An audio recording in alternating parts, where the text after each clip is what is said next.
So my name's Gavin Hill. I do a couple of things at Venafi. One of them is I look after the threat intelligence.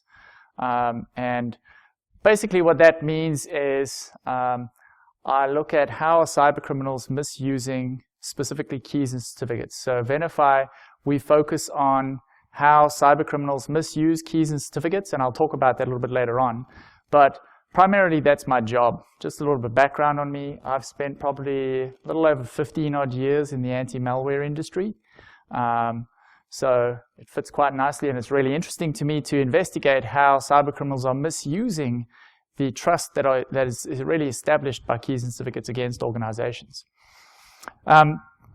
So today's session, what I wanted to really talk about is, some lessons learned from the human immune system. And if you look at how humans have evolved really over thousands of years, something that's enabled us to get where we are today is our immune system.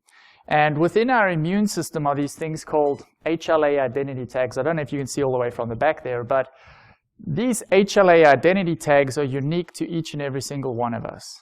And they serve a specific purpose, and that is to identify self versus non-self. So can I trust whatever body or whatever has entered into my system, and do I need to take action against it? So is it friend or foe? In cyberspace, though, we have something very similar as well to these HLA identity tags, and as I touched on earlier, think about keys and certificates. Though in cyberspace, if you think about cyberspace from that perspective, cyberspace is very similar to the organic realm. But you also look at keys and certificates then as well. They help identify self versus non-self, right? Think about how they establish trust. So you'll utilize a certificate, for example, to establish a secure session to, say, your online banking or your favorite social media. And if you look at that then, the question then is, how do we identify when those keys or certificates are being misused against an organization, or whether or not a malicious session has been established? Because how do you tell the difference between a rogue TLS session or a rogue SSH session, for that matter, versus a legitimate one that's been set up from an authorized person or authorized system?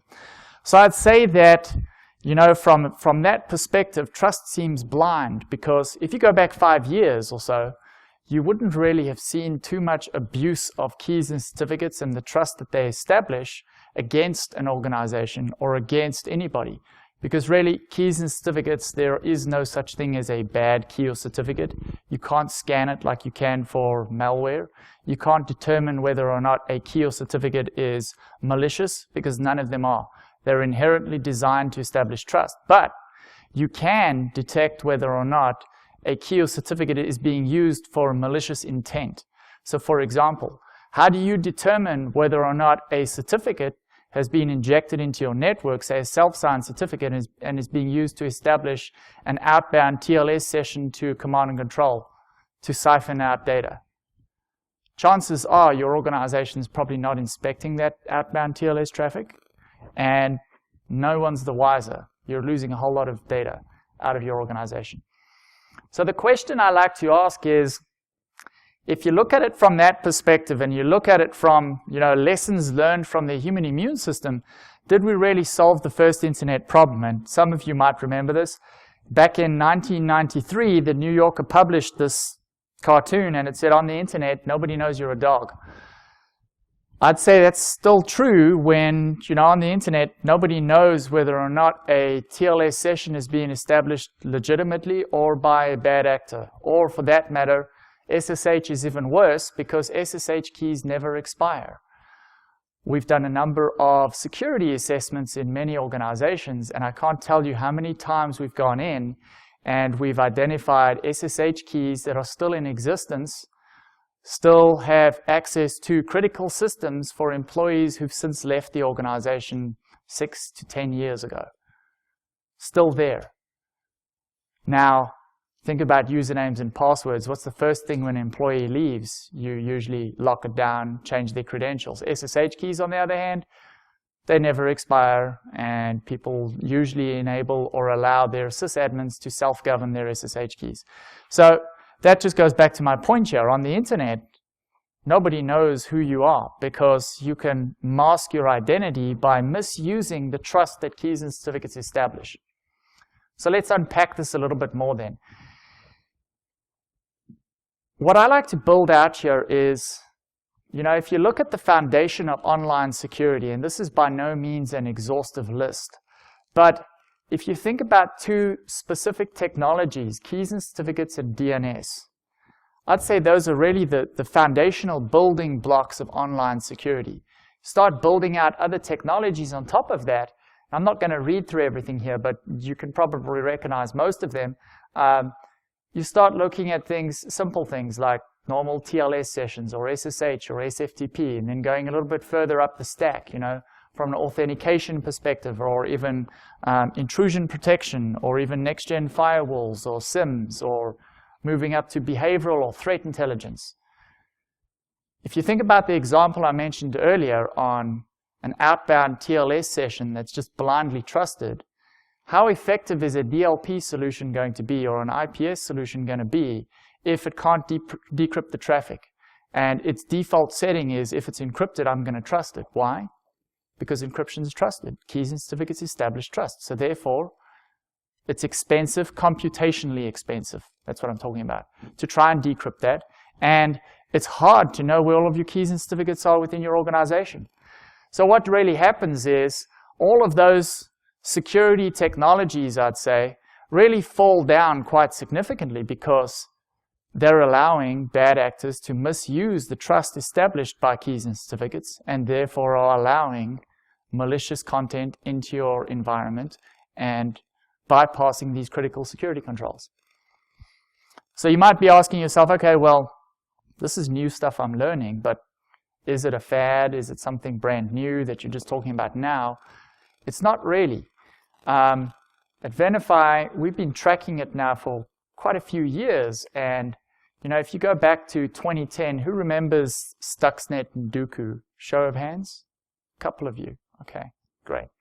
So in 2010 is really when, if you look at where Stuxnet and Dooku were used to bypass critical security controls by signing the respective malware with legitimate code signing certificates to bypass those controls, really I'd say that's when the blueprints were laid. Not necessarily that that's the first time cybercriminals misused keys and certificates, but that's when the world was really made aware of how you can misuse the trust that's established by keys and certificates. If you move on into 2011, I like to call that really the year of the CA, because if you just look at the onslaught of attacks against certificate authorities, that's really when cybercriminals really started going at them very aggressively. Who remembers or read about the story of DigiNotar? Anybody? Okay. They are a perfect use case of what can go wrong if your CA is compromised. So DigiNotar, they're no longer in existence, but just real quick story on them. They were a publicly global trusted CA, and their largest customer was the Dutch government. The Dutch government used them, obviously, to digitize all of their services. So think of DMV, think of it's tax season now, so think of what we're doing with tax filings and everything. Think of anything, any government service, basically the Dutch government had digitized. DigiNotar was compromised for over a month before they found out they were compromised. And in that month, bad actors went about issuing themselves in the sum of about 500 certificates for other organizations that they used to perform man-in-the-middle attacks. So Google was one of them that were attacked as a result. When they found out, they obviously had to notify their customers.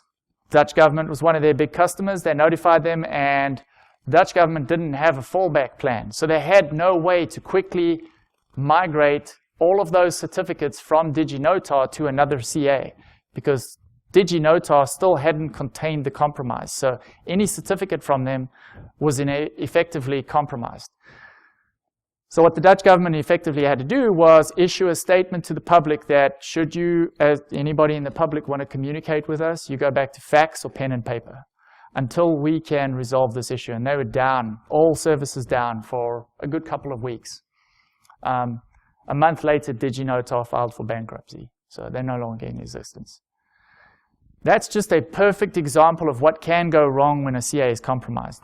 I'm not going to go through all of the examples here, but if you look at the real progression, and I've spoken now a lot about TLS and certificates, but if you look at the progression there, you'll see a lot of examples around SSH as well. If you look in 2014, for example, there was Heartbleed, Shellshock was an SSH vulnerability, then you had Poodle, that's another TLS vulnerability, excuse me. One that I really like to point out here is this one here. You guys might not be able to see it. It looks like a mask there in 2014. That's actually a piece of malware, otherwise known, it's either the mask malware or Corrado.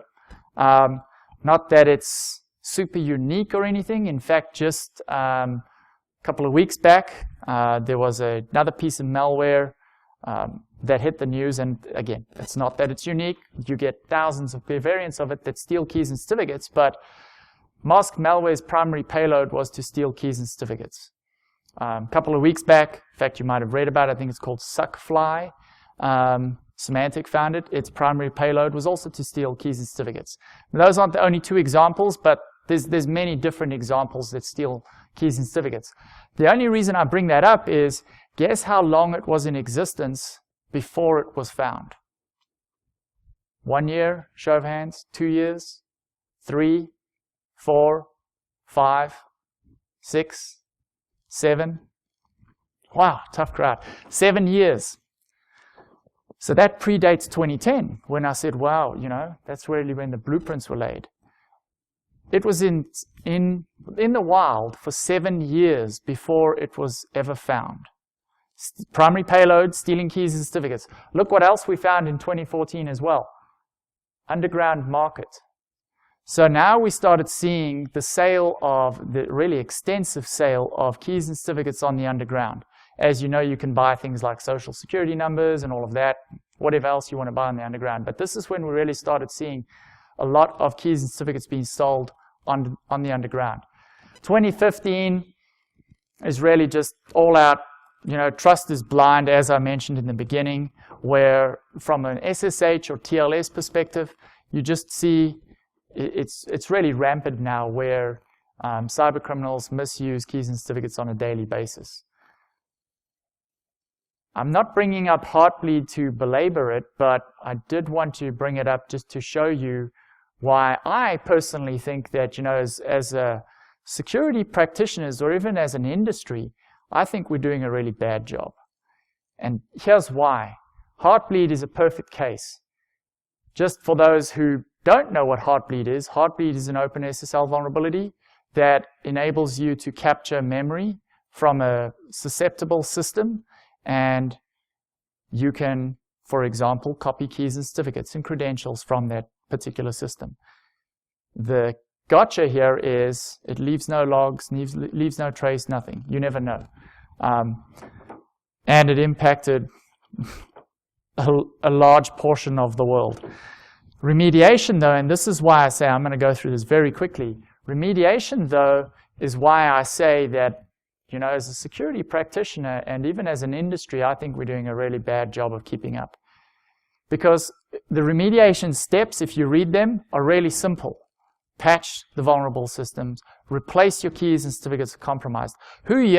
When you have a breach and you suspect that, credentials, i.e. usernames and passwords have been compromised, what's the first thing you do?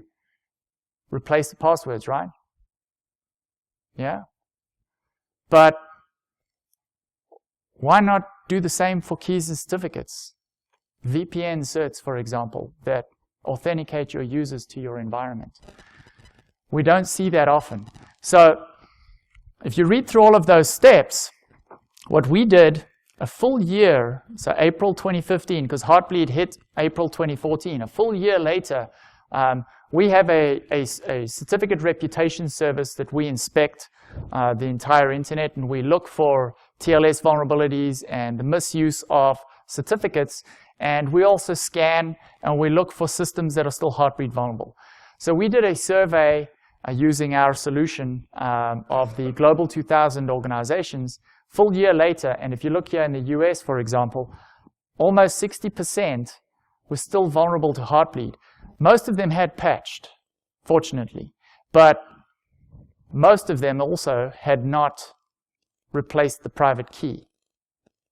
So what does that mean? I know I'm going a little bit technical here, but think about this. If your house is burgled and you don't see any sign of entry to your house, but you've definitely been burgled, and your next step after you've claimed insurance and all of that, you go to the local hardware store and you just get new keys cut. You don't replace your locks. You just cut new keys. That's it. It's the same thing that Heartbleed, same thing. So, I mean, they might have patched the vulnerability, but because it leaves no trace and because you can exploit Heartbleed so easily, chances are Heartbleed systems, those private keys were stolen. It was shown actually you can steal the private key in little under a minute. We did a paper with a pen tester called Raxis, and they put together a full white paper showing how they could steal a private key from a vulnerable system in less than a minute. Now, how quickly do you think cybercriminals cottoned onto that and stole all the private keys that they wanted to use? So earlier this year, who remembers Drown attack? This actually came out just RSA week. Drown attack is very similar to Heartbleed. It basically enables you to perform a man-in-the-middle on any TLS connection as long as that server or respective private key is being used on a server that supports SSL2. So again, abusing the trust of keys and certificates. So as I say here, impacted systems, any SSL-enabled service, and any version of TLS or SSL, as long as that server still supports SSL version 2. From a severity perspective, it's quite significant because guaranteed it's going to happen. Somebody's going to exploit it, but also the impact is very certain. Have a look, and I bring this up purely as an example, and just going back to my point, why I say as a security industry, remediating and responding to attacks on trust, specifically the misuse of keys and certificates, I think we're doing a horrific job. Because look at Drown, same remediation process. Apply the relevant patch. Disable SSL version 2, and where possible, generate new private key and obtain a new certificate. What do you think the chances are that most people are going to stop at apply the relevant patch? I would say fairly high. Why? Because we're in we're fighting so many fires and we're just in a patch and move on mentality. Patch the vulnerability and move on to the next thing. But we don't think that the vulnerability is only half the problem. They're going to take advantage of the keys and certificates that establish the trust. So earlier I mentioned it's difficult to know where all of your keys and certificates are. Here's why. We worked with an institute called the Ponemon Group. I don't know who follows them. And we've worked with them now for a couple of years. And in 2013, they surveyed the global 5,000 organizations, and they asked them, how many keys and certificates do you have within your organization that you need to manage? And this includes SSH keys. The average then was 18,000. The average now, last year when they did it again, was 25,000. So almost up 40%. So how difficult do you think it's going to be for an organization who's generally managing those 25,000 keys and certificates to identify whether or not a rogue TLS certificate or a rogue SSH key is within their network being misused against them? Because generally, most of these organizations are managing these keys and certificates either in a spreadsheet or some homegrown access database tool or SharePoint server, or SSH is actually even worse. They just allow or enable their sysadmins to self-govern and self-manage their own SSH keys, which generally live on a thumb drive or on a laptop or a shared file. So it becomes quite challenging for them, especially when you consider that the average price tag, I haven't updated this yet for US, but the average price tag is about £700. So it's about $1,000 for a key or certificate on the underground. So Intel believes the next big thing is stealing keys and certificates. I would argue, and this was actually from a blog that they issued just last year, I would argue we're already there. Earlier I asked who can speak Russian or read Russian. This is why. This is a screenshot from a Russian underground that we took of how much a certificate here is being stolen, sold for. So you ask yourself, okay, why is it such a lucrative business? Well, think about it. Intel Security, who reads the Intel Security Threat Report every quarter? Yeah, a couple of nods, okay.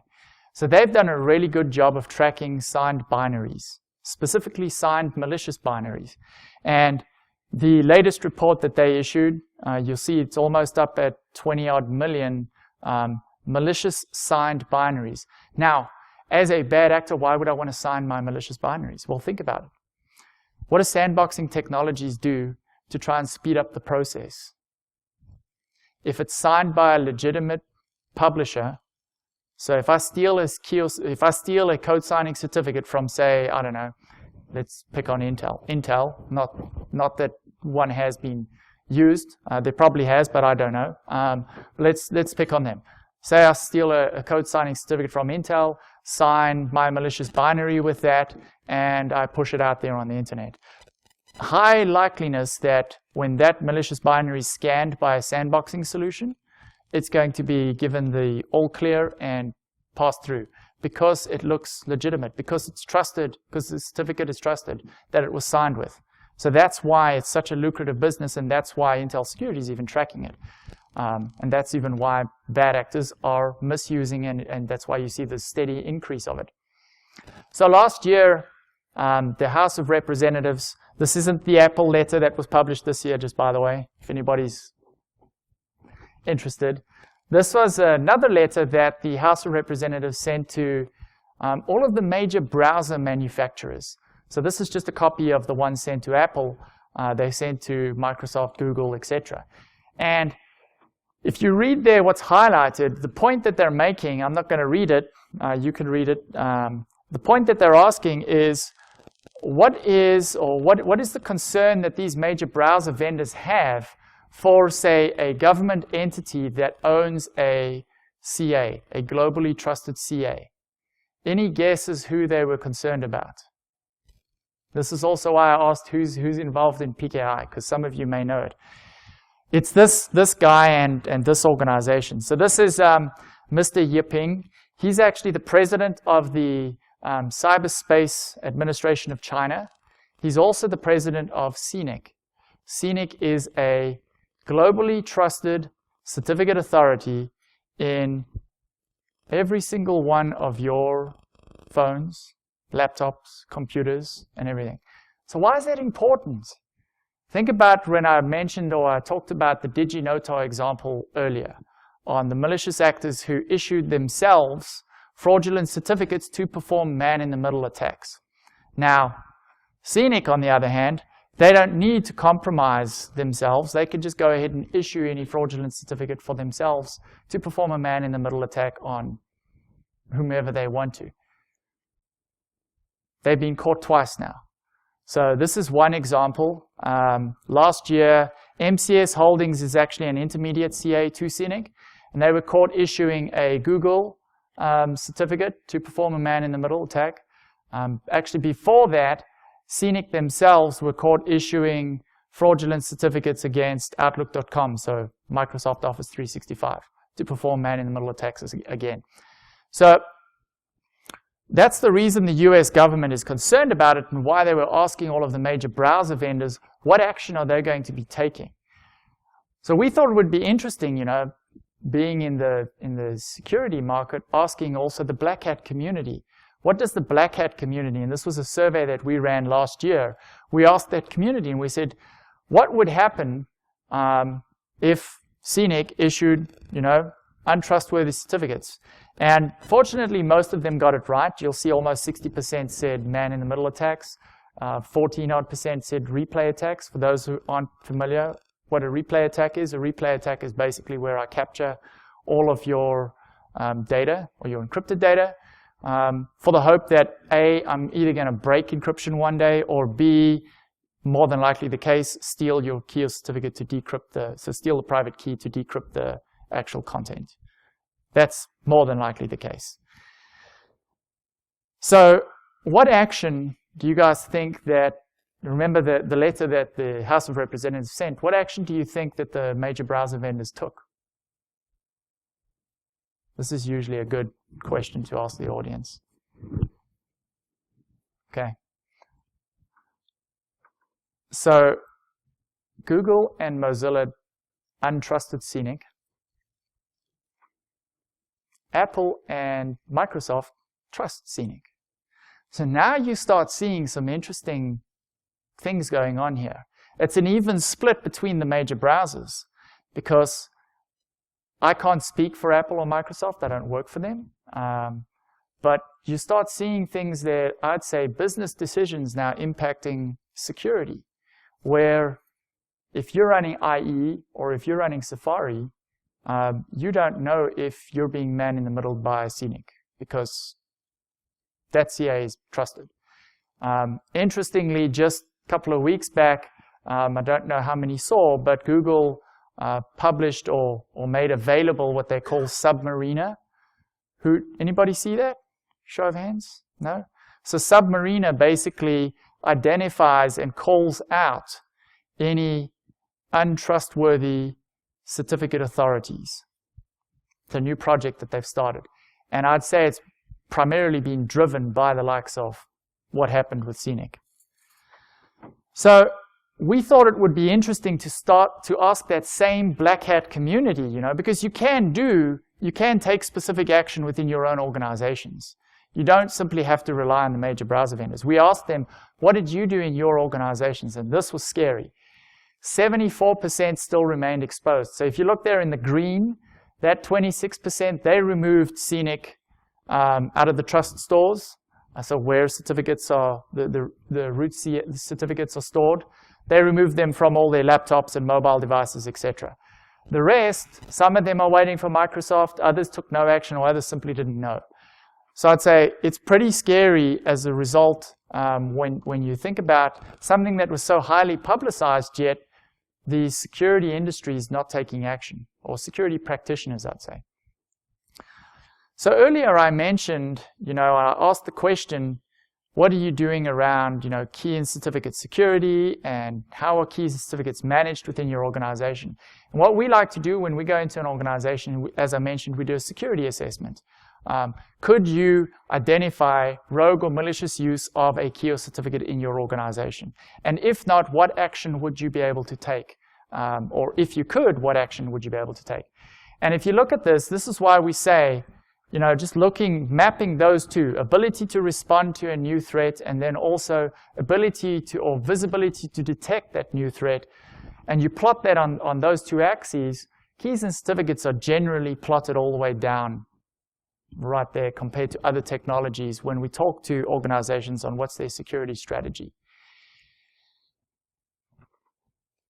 Last year as well, I'm not going to go through this in too much detail, but this just shows change in government that's happening, where this was, as you see, a memorandum issued by the federal CISO, or CIO, on a policy change that all government services are going to be now using TLS. Note the date, 2015. Should have been, in my opinion, much earlier, but okay, we're getting there. So the question is, how much network traffic will be encrypted? Well, and this is where I say, are we creating a problem for ourselves? Keep in mind, we don't know where all our keys and certificates are. We blindly trust keys and certificates because they establish trust. We know bad actors are misusing them. So are we really creating more problems for ourselves? Well, Gartner thinks that we are.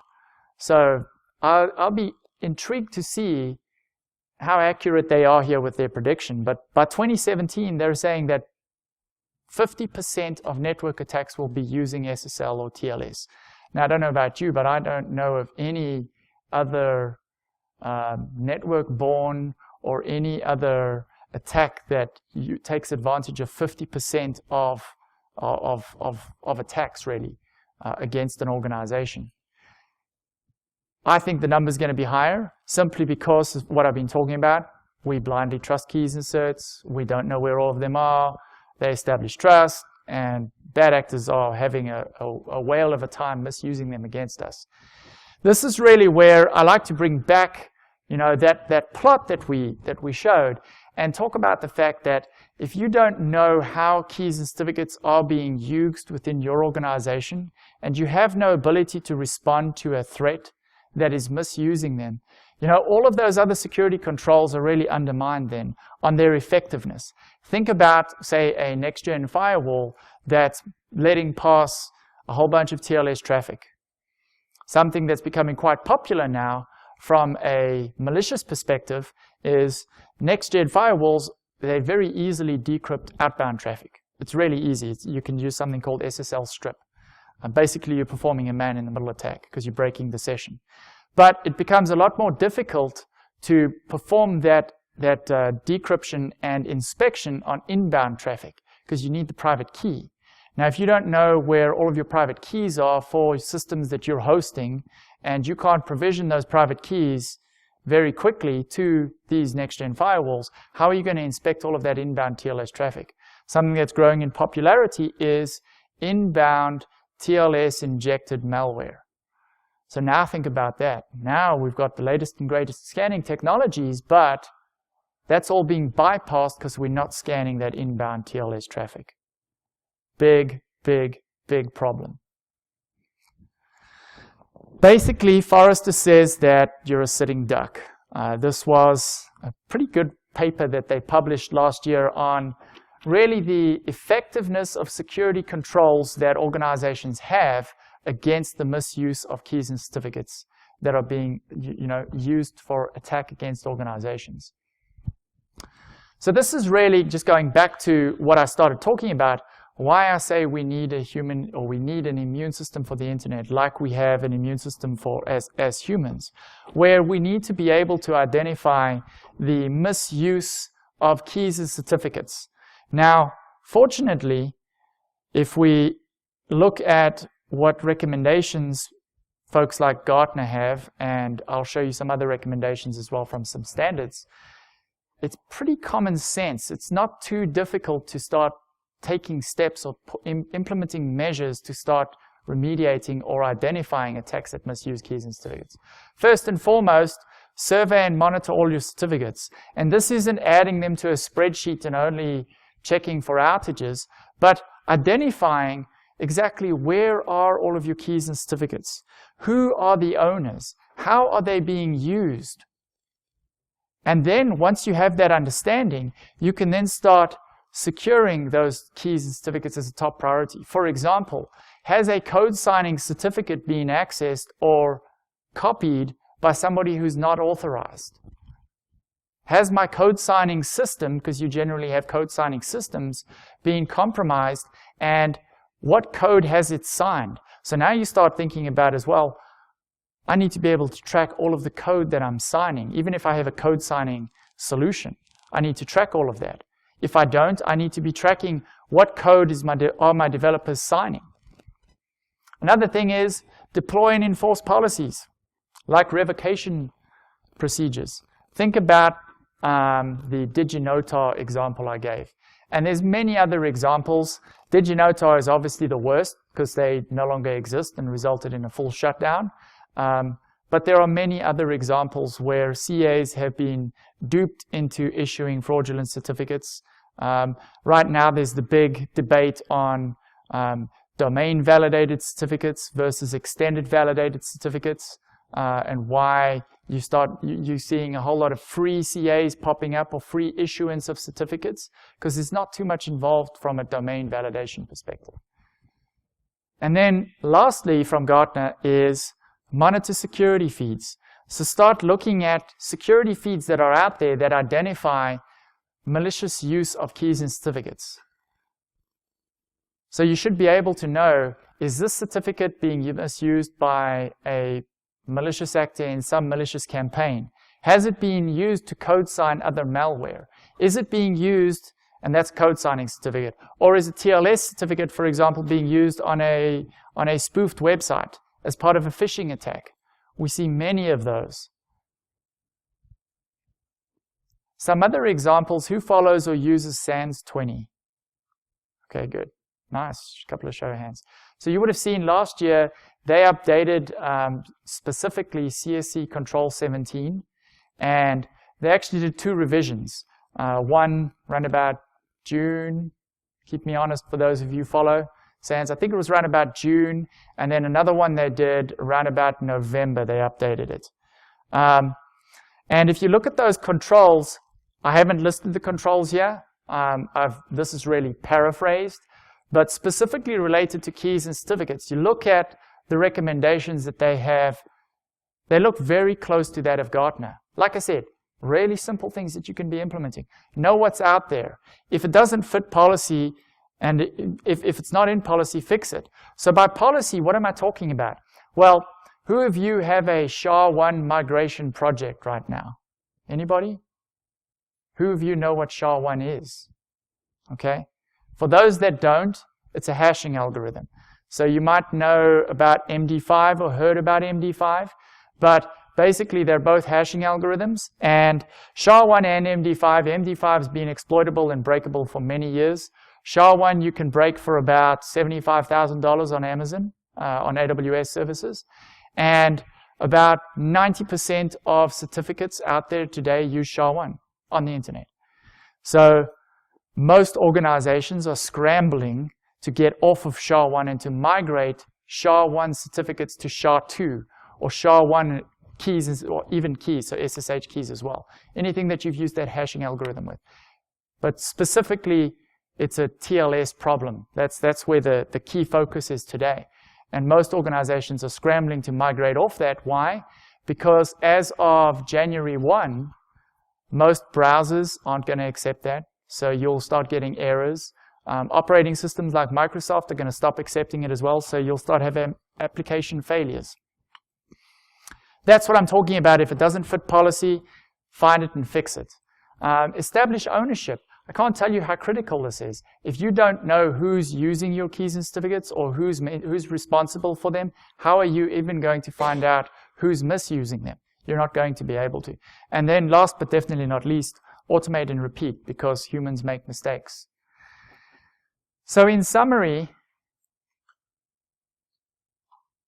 if I were to recap lessons learned from the human immune system, keys and certificates can't any longer be blindly trusted. So just like the human immune system, you have to be able to determine what is friend versus foe. Can I trust a encrypted session being established by a key or certificate from one to another? Has it been established from an authorized individual, or is it somebody who has malicious intent? And the easiest way is to identify and look at that encryption key and certificate and identify where is it being used, how's it being used, who's it being used by. And then, of course, you have to constantly inspect and adapt, because bad actors are smart. We're in this situation now where they've turned really the establishment of trust from keys and certificates against organizations, and they're misusing it. And then finally, what you find that's not trusted, go ahead and fix it. Similar like I talked about what SANS is suggesting. What's outside of policy, fix it. If it's not in policy, go and identify that anomaly and fix or remediate the issue. If you do have any more questions, please feel free, visit us out here. We have a booth, or go to Venify.com. I did list some common use cases here that we run into, that we hear organizations that they're grappling with. And please do feel free to stop by our booth and talk through any of these with us. Thank you.